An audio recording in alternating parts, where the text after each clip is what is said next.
Hello, how you doing? Does anybody know the answer to this riddle? How in the world does Mary Lou Retton go from being worth anywhere from 20 million to 100 million to a beggar? I mean, let's face it, when you're on GoFundMe, you're a beggar. Because that's what you're saying. You ain't got nothing. You're begging for money. How does it happen? How did that happen? Does anybody know? I'm a fan of gymnastics. I like gymnastics, ice skating, and track and field. Those are the three sports that I like. I remember when Mary Lou Retton made the perfect 10. I think it was on the vault and the floor exercise. It could have been something else. I don't know. I remember when she made the perfect 10. And she was deluged with endorsements. She got her picture on the cover of Wheaties. I remember that. But she was absolutely deluged with endorsements. I mean, even the people, the sponsors, the companies like XYZ Company, they were saying they giving Mary Lou Retton an endorsement because her money makes money. So my impression is that she made anywhere from 20 million to 50 million, and it could have been up to 100 million. That's what my impression. Everybody was giving her endorsements. Plus, over the years, she's been on game shows, talk shows, etc., etc., etc. So how in the world does anybody go from being worth 20 million to 100 million to a beggar? Her daughter says she didn't have insurance. How is it that she can't even afford Anthem Cross Blue Shield, $200 a month for an individual plan? How is it? And not to mention Optima, whatever it costs for an individual plan. How does that happen that she goes from that to nothing, to being a beggar? GoFundMe, whoever heard of such a thing? She should be able to write a check for the hospital bill. You need $1 million, here's $1 million, write a check. My impression, she had at least went from 20 million to 50 million up to maybe even 100 million. That's what my impression was. She got umpteen endorsements. She even endorsed bowling of her own stupid sports. Okay? Her and a dumb brother. Okay? But look, how does that happen that you go from 20 million to 100 million and now you're a beggar? How does it happen?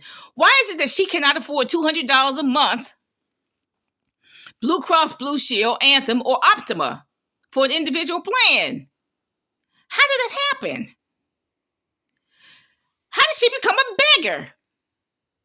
What am I going to GoFundMe?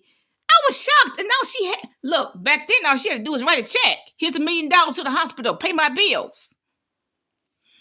I was shocked. How does it happen? That's why I tell you, Black women, to watch every penny. That's why I tell you, Black women in particular, because we're the poorest of the poor, I tell you, Black women, to save your money. Watch your money. Watch every penny. Every time you spend $80 on your nails, that means you don't have $80 to give to the hospital if you have to go to the emergency room, or one of your children or grandchildren have to go to the emergency room. Every time you spend $80 on your nails, that means you are not saving $80. And I'm going to tell you, once you get over 50, you're going to need that $80.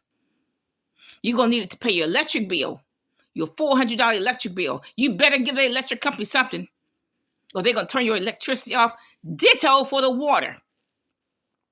I know a person who got so poor, and he was making a lot of money. He got so poor that he turned, he couldn't even pay his $200 water bill.